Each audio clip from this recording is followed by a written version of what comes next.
Hello everyone, welcome to my YouTube channel M K English concepts. So friends, आज की class में हम लोग डिस्कस करेंगे डिटर्मिनर्स का टॉपिक। ठीक है ना। डिटर्मिनर्स एक इम्पॉर्टेंट टॉपिक है, तो इससे क्वेश्चन कम से कम आपको मिलेगा ही मिलेगा एग्ज़ाम में। ठीक है ना। मिनिमम 1 क्वेश्चन आपको ज़रूर मिलेगा एग्ज़ाम में। वो सब्जेक्ट वर्ब के फॉर्म में भी हो सकता है, जो सब्जेक्ट वर्ब एग्रीमेंट टॉपिक होता है आपका। ठीक है ना। उससे लिंक करके मान लें हम, या प्रोनाउन या एडजेक्टिव से रिलेट कर लें, जैसे मर्जी समझिए। ठीक है। बट 1 से 2 क्वेश्चन आपको एग्जाम में मिल जाता है इजीली। क्लियर। सो आज हम टॉपिक डिस्कस करेंगे डिटर्मिनर्स का। तो सबसे पहले देख लेते हैं डिटर्मिनर्स क्या है, कौन कौन से होते हैं। देखिए, डिटर्मिनर वर्ड कहाँ से आया? डिटरमाइन करना। ठीक है, या डिटरमिन करना। इसका मतलब होता है किस चीज़ को सर्टेन कर देना, निश्चित करना। सो कौन कौन से डिटर्मिनर्स होते हैं? जैसे a and the, each, every, either, neither, few, little, most, all, some, this, that, etcetera. ठीक है, ये कुछ वर्ड मैंने लिखे जो किसका काम करते हैं? डिटर्मिनर्स का काम करते हैं। क्लियर। सो इनमें से जो आज हम डिस्कस करेंगे क्लास में, वो कौन से हैं? अच्छा, इनको याद कैसे करें? जैसे कई बार हमें होता है कि भाई डिटर्मिनर्स कैसे याद रखें, कि कौन कौन से वर्ड डिटर्मिनर्स हैं। ठीक है ना, याद नहीं रहता हमें। तो उसके लिए हम क्या करें? जैसे देखो, ए एंड द, ये क्या है? आर्टिकल्स हैं। क्लियर। ये जो आगे हैं, ईच, एवरी, आइदर, नाइदर, ये क्या है? ये हमारे डिस्ट्रीब्यूटिव एडजेक्टिव और डिस्ट्रीब्यूटिव प्रोनाउन है। ठीक है ना। और फ्यू, लिटल, मोस्ट, ऑल, सम, ये सभी हमारे इंडेफिनिट एडजेक्टिव या प्रोनाउन है कुछ। क्लियर। और ये जो दिस, दैट है, ये डेमोन्स्ट्रेटिव प्रोनाउन या डेमोन्स्ट्रेटिव एडजेक्टिव है। सो आज की क्लास में जो हम लोग डिस्कस करेंगे, आज हम डिस्कस करेंगे सिर्फ इनको। ठीक है, ईच, एवरी, आइदर, नाइदर, इन्हीं को, यानी इन 4 वर्ड्स की बात करेंगे। बाकी वर्ड्स को फिर नेक्स्ट क्लास में देखते हैं। सो यहाँ देखें, ईच, एवरी, आइदर, नाइदर। भाई ईच, एवरी, आइदर, नाइदर, ठीक है, मैंने लिख दिया। अब यदि मैं इनको बिल्कुल सिंपल वे में समझाऊँ आपको, ठीक है, तो हम सीधा याद रख सकते हैं कि जैसे ईच, ईच को हम यूज़ करते हैं टू और मोर देन टू। भाई क्या समझ आया? कि each is used only for two और मोर देन टू, यानी 2 के लिए भी यूज़ कर सकते हैं, 2 से ज़्यादा के लिए भी यूज़ कर सकते हैं। अब एवरी कहाँ यूज़ करें? फॉर मोर देन टू, जब हम 2 से ज़्यादा के बारे में बात कर रहे हैं। क्लियर, तब हम एवरी यूज़ करेंगे। आइदर यूज़ किया जाता है 2 के लिए, only for two. Neither use किया जाता है ओनली फॉर टू। अब आपके माइंड में क्वेश्चन आ रहा होगा कि भाई आइदर जो है वो भी 2 के लिए, नाइदर भी 2 के लिए, तो हम कैसे डिसाइड करेंगे कि किसको फिलअप करें एग्ज़ाम में? ठीक है ना, या फिर कौन सा सही है कौन सा गलत है? तो देखिए, आइदर जो है वो हमारा पॉजिटिव सेंस देता है, यानी कि आइदर का मतलब होता है 2 में से कोई एक। ठीक है ना, 1 आउट ऑफ 2 या 1 ऑफ द 2, तो दोनों में से कोई एक, यानी कि आइदर जो है हमारा ये पॉजिटिव है। ठीक है, या इसको और क्लियर लिखें तो इसका मतलब क्या होगा? 1 ऑफ द 2। ठीक है, 2 की बात करता है, लेकिन दोनों में से सिर्फ एक को रेफर करेगा। ठीक है, एक की बात करता है। नाइदर, नाइदर कहाँ यूज़ करें? नाइदर का मतलब 0 आउट ऑफ 2। बस 0 का मतलब क्या हुआ?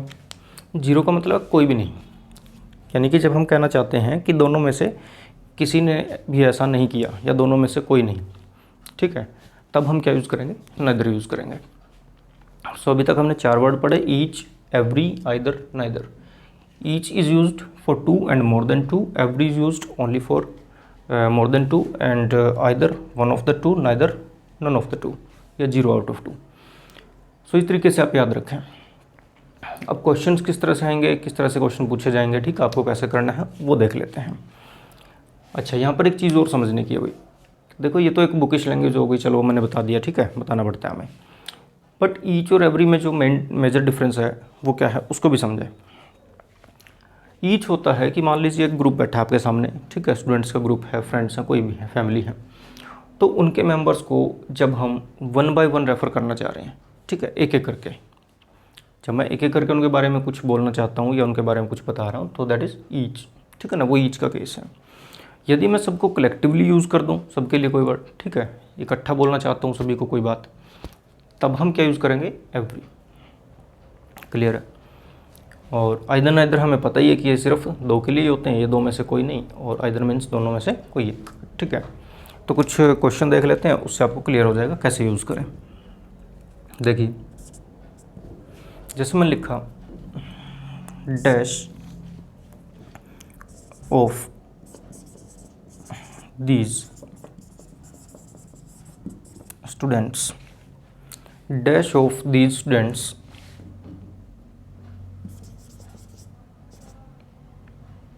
have or has passed exam. Dash of these students has or have passed the exam.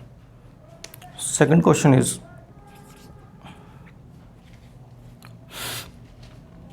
second question है dash of the two dash of the two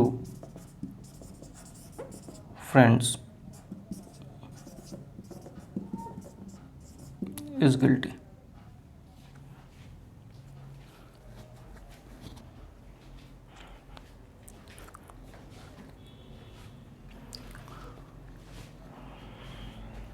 तो यहाँ पर आपके पास चार ऑप्शन है, ठीक है ना, ईच, एवरी, आइदर, नाइदर।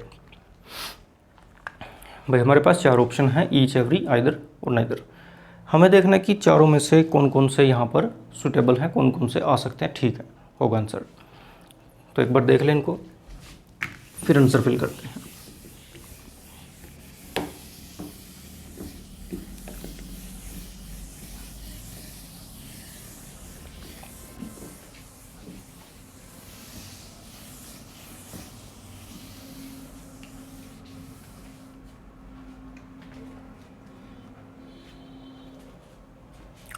हाँ जी, dash of these students has or have pass the exam, dash of the two friends is guilty. तो फर्स्ट क्वेश्चन देखें एक बार, हमारे पास क्या क्या ऑप्शन थे, each, every, either or neither, चार ऑप्शन हैं।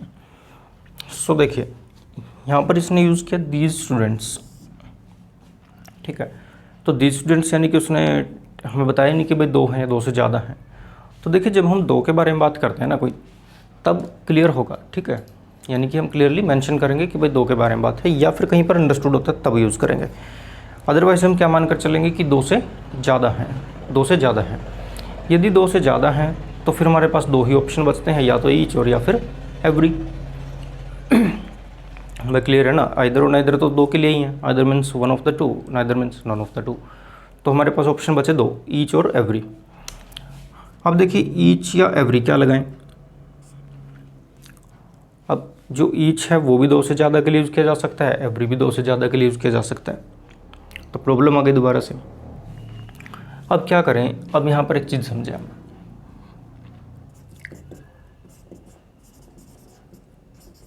ईच और एवरी। देखिए, जो ईच है ना, ईच ये आपका एडजेक्टिव भी है और प्रोनाउन भी है, ठीक है, ईच हमारा एडजेक्टिव भी है और प्रोनाउन भी है। जबकि जो एवरी है वो सिर्फ और सिर्फ एडजेक्टिव है। अब भाई जिनको ये नहीं पता कि एडजेक्टिव क्या है, प्रोनाउन क्या है, तो देखिए उनका मैं कुछ नहीं कर सकता। तो एक बार पहली वीडियो जो है इनसे प्रीवियस वीडियोस, ठीक है, जिसमें मैंने बेसिक बताया था आपको, बिल्कुल उसका टाइटल मिलेगा आपको, इंग्लिश ग्रामर बेसिक्स या इंग्लिश बेसिक्स, ठीक है ना, क्लास 1 और 2 दो क्लासेस पढ़ी हैं, उनको एक बार जरूर देख लें, उससे आपको क्लियर हो जाएगा कि एडजेक्टिव प्रोनाउन क्या होते हैं। हालांकि थोड़ा सा बता देता हूँ, एडजेक्टिव होते हैं जो वर्ड नाउन की विशेषता बताते हैं, नाउन प्रोनाउन की, ठीक है, और प्रोनाउन होता है जो नाउन के स्थान पर यूज़ किए जाते हैं वो वर्ड। अब एक बात समझें कि एडजेक्टिव विशेषता बताता है नाउन या प्रोनाउन की। तो यहाँ से एक बात समझ आती है कि एडजेक्टिव विशेषता तभी बताएगा यदि उसके पास कोई नाउन होगा। भाई क्लियर है ना बात। एडजेक्टिव विशेषता तभी बता सकता है किसी नाउन की जब उसके साथ कोई नाउन होगा। यदि उसके साथ कोई नाउन है ही नहीं तो वो विशेषता किसकी बताएगा, किसको क्वालिफाई करेगा। तो यानी कि यहाँ से एक बात समझ आती है कि जो ईच है ये हमारा एडजेक्टिव भी है और प्रोनाउन भी है। तो यानी कि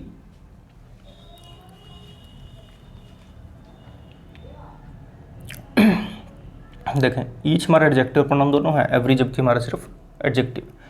तो जब ये एडजेक्टिव है तो यानी कि इसके साथ हमें क्या मिलेगा, एडजेक्टिव के साथ तो फिर कोई ना कोई नाउन लिखना पड़ता है। भाई समझ आई या नहीं बात। यदि अब हमारा एडजेक्टिव होता है जो भी कोई वर्ड, तो एडजेक्टिव के साथ हम क्या लिखते हैं, कोई नाउन लिखते हैं। अब आप कहोगे कि हम तो नहीं मानते, ठीक है ना। तो देखिए कैसे मानोगे, कोई भी एडजेक्टिव लिख लो, लिख कर देख लो। जैसे मैंने कहा अ ब्लैक कैट, ठीक है ना, अ ब्लैक कैट, तो कैट क्या हुआ, नाउन, और ब्लैक क्या है, एडजेक्टिव। तो नाउन से पहले क्या आ रहा है, एडजेक्टिव या प्रोनाउन, एडजेक्टिव यूज़ कर रहे हैं। जैसे और देखें, मैंने लिखा an intelligent boy. So boy क्या हुआ यहाँ पर हमारा, नाउन, एंड इंटेलिजेंट क्या बना इसके लिए, एडजेक्टिव। तो यहाँ से हमें एक बात समझ आती है कि भाई जब भी हम नाउन यूज़ कर रहे हैं तो नाउन से पहले यदि हमें कोई क्वालिफाइंग वर्ड्स चाहिए तो क्या यूज़ करेंगे, हमेशा एडजेक्टिव, ना कि प्रोनाउन। या दूसरा तरीका कि एडजेक्टिव के साथ हम किसको जोड़ सकते हैं, नाउन के साथ। बट यदि यहाँ पर प्रोनाउन होता तो नाउन नहीं लिख सकते थे हम। क्लियर है। अब क्वेश्चन पर आ जाएं। अब यहाँ पर हमारे पास दोनों ऑप्शन थे, ईच और एवरी, लेकिन हमें पता है कि एवरी सिर्फ किसका काम करेगा, एडजेक्टिव काम करेगा, ठीक है ना, प्रोनाउन तो है नहीं। और यहाँ पर ऑफ क्या है, प्रीपोजिशन है। भाई ऑफ क्या है, प्रीपोजिशन है। तो प्रीपोजिशन है, नाउन तो नहीं है ना। अब यदि नाउन होता फिर तो चलो हम एडजेक्टिव यूज़ कर लेते, बट नाउन तो है ही नहीं। अब नाउन नहीं है तो ऑप्शन क्या है हमारे पास कि क्या यूज़ करें, हम प्रोनाउन यूज़ करें। और प्रोनाउन का काम दोनों में से कौन कर सकता है, ईच या एवरी, ईच कर सकता है। तो क्या आंसर होगा, ईच, ठीक है ना, each will be our right answer. So each of the students has or have pass the exam, ठीक है। अच्छा देखिए स्टूडेंट्स, मैं ज़्यादा रिपीट नहीं करता चीज़ें क्लास में, ठीक है। उसका रीज़न है कि फिर वीडियो लेंथी हो जाती है, तो कोई भी चीज़ रह जाती है उसको आप बैक करके देख लिया करिए, ठीक है ना, वीडियो को, या पॉज करके थोड़ा सा उसके बारे में एक बार सोचा करें कि भाई कोई चीज़ क्यों आई है यहाँ पर, ठीक है। तो देखिए जितना मैं आपको पढ़ाऊँगा लॉजिकली ही पढ़ाऊँगा, ठीक है। रूल्स वगैरह बुक्स में होते ही हैं, उसमें कोई खास बात नहीं है, बट उन रूल्स के पीछे लॉजिक क्या है, ठीक है ना, हम क्यों यूज़ करते हैं ऐसा, वो मैं आपको बिल्कुल बताऊँगा, ठीक है ना। मेरी हर एक क्लास में या कोई भी क्वेश्चन, जो भी चीज़ मैंने डिस्कस की है उसका एक प्रॉपर लॉजिक मिलेगा आप लोगों को, ठीक है ना। बिना लॉजिक कुछ नहीं है, everything is logical here. So I hope कि आपको ये चीज़ समझ आई होगी, ठीक है ना, कि ईच और एवरी कि हम दोनों क्यों नहीं लगा सकते। नहीं तो हम क्या है कई बार रटते रह जाते हैं कि भाई ऑफ से पहले हम ईच लगाते हैं, एवरी नहीं लगाते। अब आई थिंक आपको क्लियर हो गया होगा कि ऐसा क्यों है, ठीक है ना, कि एडजेक्टिव के साथ नाउन यूज़ होता है, नाउन हमारे पास है ही नहीं, तो एक ही ऑप्शन बचा कि हम क्या यूज़ करें यहाँ पर, प्रोनाउन यूज़ करें। अब बात आती है कि ईच यहाँ पर क्या काम कर रहा है, फंक्शन क्या है, ठीक है ना। क्योंकि मैंने आपको एक चीज़ बताई थी लास्ट क्लास में कि भाई हर एक वर्ड का एक तो नाम होता है, उसकी आइडेंटिटी होती है, एक उसका काम होता है जिसको हम फंक्शन बोलते हैं। तो ईच का हमें पता लग गया कि ये प्रोनाउन है, काम क्या कर रहा है यहाँ पर, सब्जेक्ट का काम कर रहा है, बिल्कुल भाई सब्जेक्ट है ना। तो अब एक चीज़ ध्यान रखें कि जो ईच, एवरी, आइदर, नाइदर, ये चारों के चार वर्ड कैसे होते हैं, सिंगुलर होते हैं, और इनके साथ वर्ब हमेशा कैसे यूज़ करें, सिंगुलर यूज़ करें। तो जब हमारा ये सब्जेक्ट है तो वर्ब भी इसी के अकॉर्डिंग एग्री करनी चाहिए। तो वर्ब ये रही यहाँ पर, ठीक है भाई। वर्ब क्या है हमारी, हैज़ और हैव ऑप्शन हमें मान लीजिए। तो हमें देखना है कि कौन सा सही है इनमें से, हैज़ यूज़ करें या हैव यूज़ करें। तो ईच कैसा है, सिंगुलर, और सिंगुलर है तो वर्ब शुड बी सिंगुलर, तो हैव विल बी रॉन्ग। हाँ जी देखिए क्वेश्चन मैं बेशक कम लिखता हूँ, 4-5 क्वेश्चन डिस्कस कर रहे हैं मान लीजिए हम एक वीडियो में, एक क्लास में, बट उससे आपको सीखने के लिए काफ़ी कुछ है। यदि आप उसको ध्यान से देखोगे आपके लिए काफ़ी कुछ चीज़ें निकल कर आएंगी इसमें, एक ही उस क्लास में। देखें, dash of the 2 friends is guilty. अब यहाँ पर साफ साफ मेंशन कर दिया गया है, कितने फ्रेंड्स हैं भाई, 2। अब यदि 2 फ्रेंड्स हैं तो 2 के लिए तुम्हारे पास क्या है, या तो आप ईच यूज़ कर दें, आइदर यूज़ कर दें, नाइदर यूज़ कर दें, तीनों ही सही हैं, ठीक है। यहाँ पर आपका ईच यूज़ करें तब भी सही है, आइदर यूज़ करें तब भी सही है, और नाइदर यूज़ करोगे तब भी सही है, ठीक है। और अब बात आती है वर्ब की, क्या यहाँ पर इज सही है या फिर आर लगा दूँ।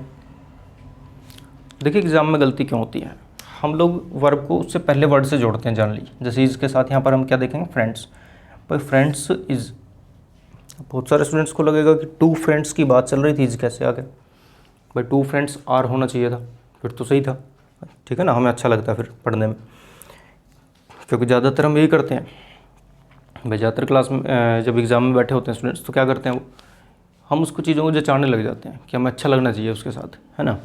अब टू फ्रेंड्स इज़, ये तो अच्छा लग ही नहीं रहा, टू फ्रेंड्स आर होता, टू फ्रेंड्स वर होता, फिर तो सही था।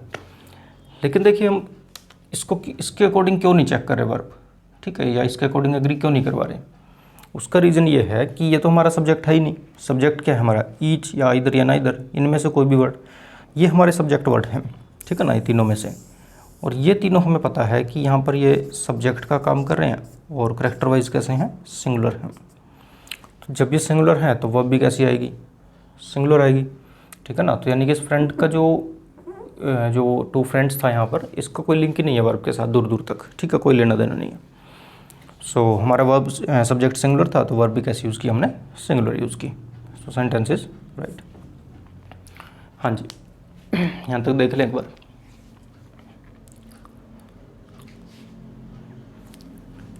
तो अभी तक हमने डिस्कस किया ईच, एवरी, ठीक है ना, आइदर, नाइदर, चार वर्ड्स, चारों के चार वर्ड करेक्टर वाइज सिंगुलर होते हैं, यानी कि यदि इनके साथ हमें वर्ब यूज़ करनी पड़ जाए तो हम कैसी वर्ब यूज़ करेंगे, इनके अकॉर्डिंग सिंगुलर यूज़ करेंगे, बिल्कुल, ठीक है ना। और यदि हमारा इनके अलावा कोई दूसरे वर्ड हैं, ठीक है, जो हमें लगे प्लूरल हैं, तो फिर आप कैसी वर्ब यूज़ करोगे, प्लूरल वर्ब यूज़ करें उनके साथ, क्लियर, ठीक है। तो आगे डिस्कस करते हैं इसके बाद नेक्स्ट। देखिए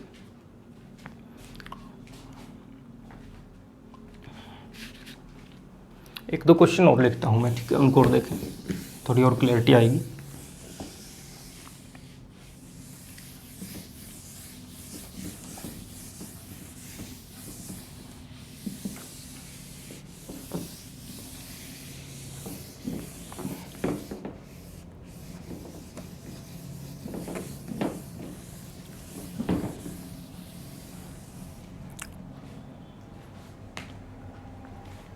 देखें भाई, नेक्स्ट है, जैसे मैंने लिखा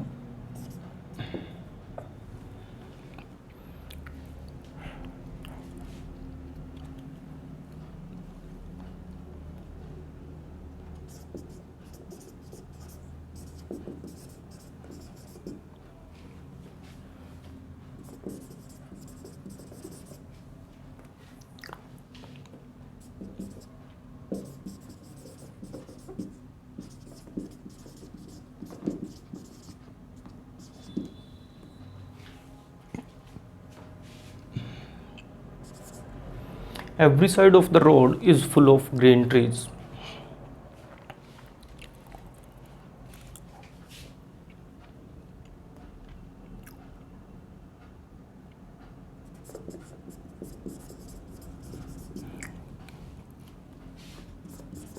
Either of the two brothers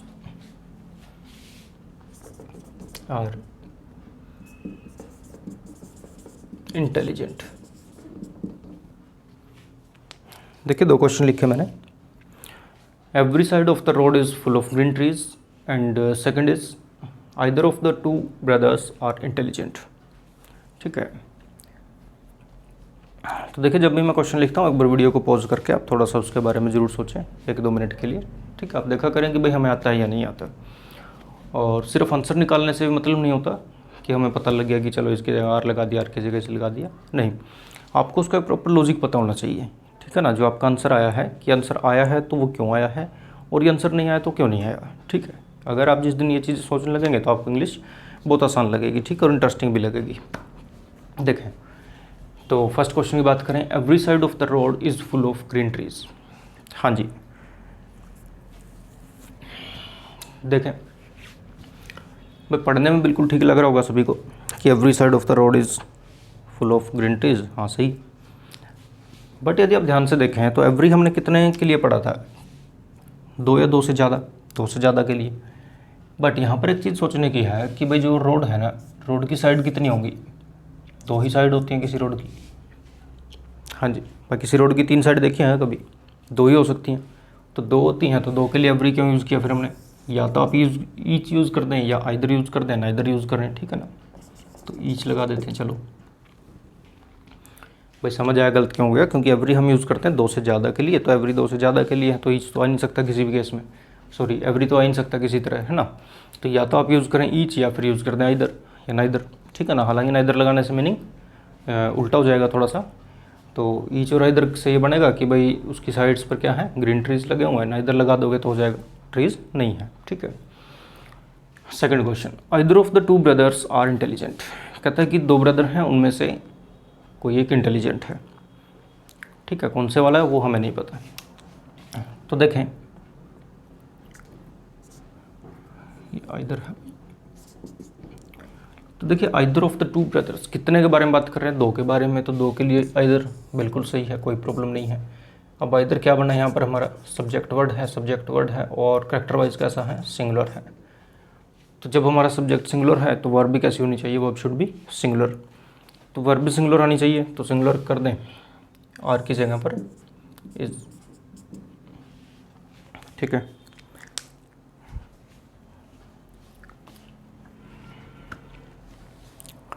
हाँ जी, हम आप लोगों को एक क्वेश्चन देता हूँ, ठीक है।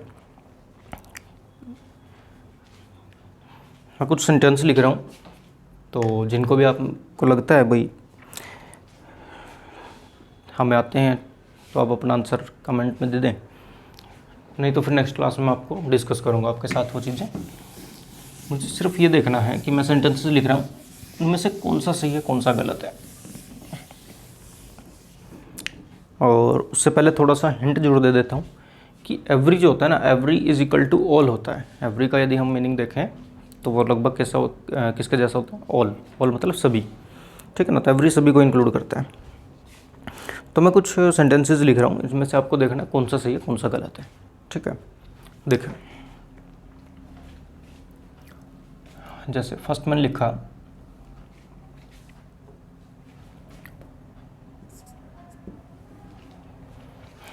एवरी, एवरी से ले लें, जैसे every boy was not present, every boy was not present, ठीक है। आगे हमने लिखा all boys were not present, and third question हमने लिखा